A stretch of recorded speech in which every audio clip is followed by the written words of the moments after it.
First question. Okay. How has same-sex legislation affected your life?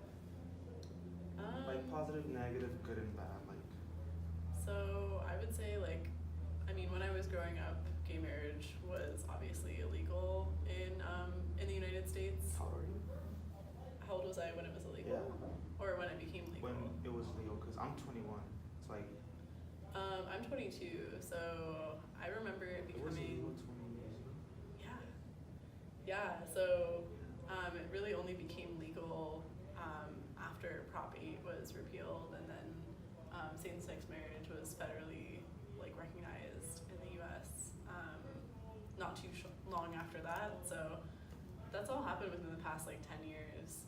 Before that, same-sex marriage was illegal. My parents couldn't get married in the U.S. because I have two moms.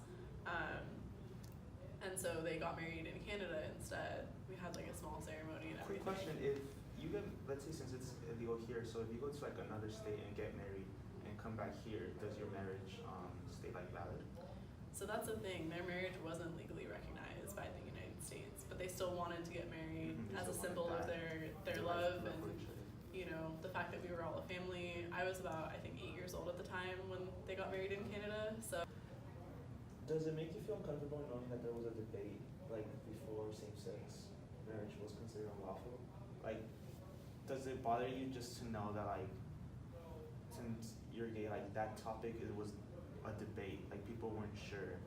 yeah, it bothers me a lot actually, and it bothered me growing up because I had a couple of friends who, for whatever reason, usually it's because their parents didn't believe that gay people should get married, but they believed it themselves. So I had a couple of friends who told me that, and I was like, that's my parents you're talking. And that was another thing that bothered me about it too, was it was the majority voting on the human rights of Yeah. a minority. Exactly. And it wasn't even disguised. But this was a direct hit. It was you can now vote on the rights of other people, and that just seems so fucked up. And it was so trippy to me that people were even allowed to vote on what my parents could do. Yeah, exactly. It's not even. Yeah. Cool. Good point. So, what do you think led the race to equality for all? Because I feel now, or the way I see the Bay Area, we're more progressive. Things haven't moving fast. I feel 2019 we're really acceptance. Compared to 2014, people weren't that open, weren't that free, and I feel now we're all more equal. We speak out more. Do you see that trend? Yeah, I think there's a lot of factors that kind of contributed and snowballed in a sense. I think overall, time, basically, over time, progress is always happening. No matter what it is, society kind of generally moves in the direction of being more egalitarian, having more equality for people. But specifically in this situation, I think,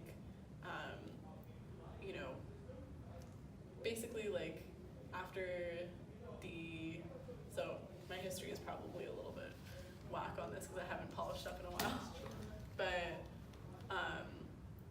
with events like Pride, for example, and I guess more and more queer activism in particular, there began to be this kind of greater awareness of queer people and of their existence. And for the most part, for a long time, it was limited to kind of larger metropolitan areas and cities like San Francisco, where this kind of queer subculture sprung up, and that led to a lot of activism as well. And then people became more aware, more people started coming out as a result, because there was more knowledge. So it's people's engagement, people being more vocal, doing events like Pride, that, it's people can see it more and people can't ignore it. Exactly. They see that they're here.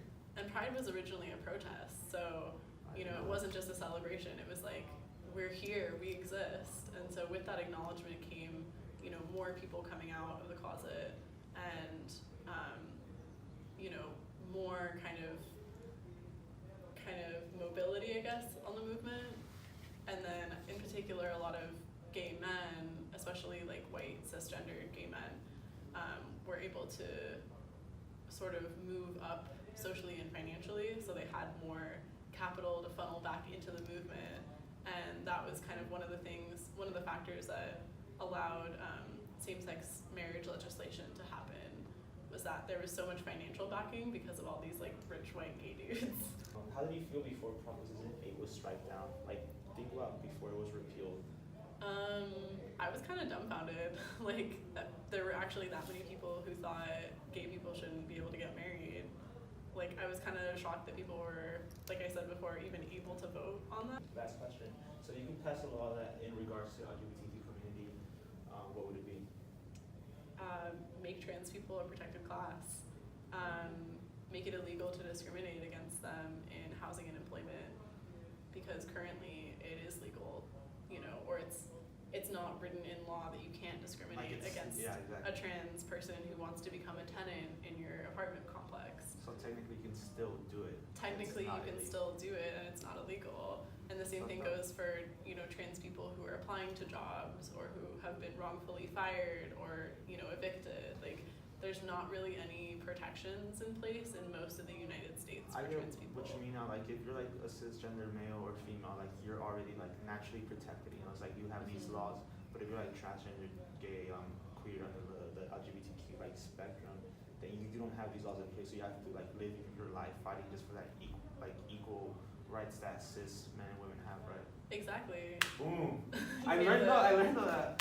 All right then. Well, thank you, Lindsay.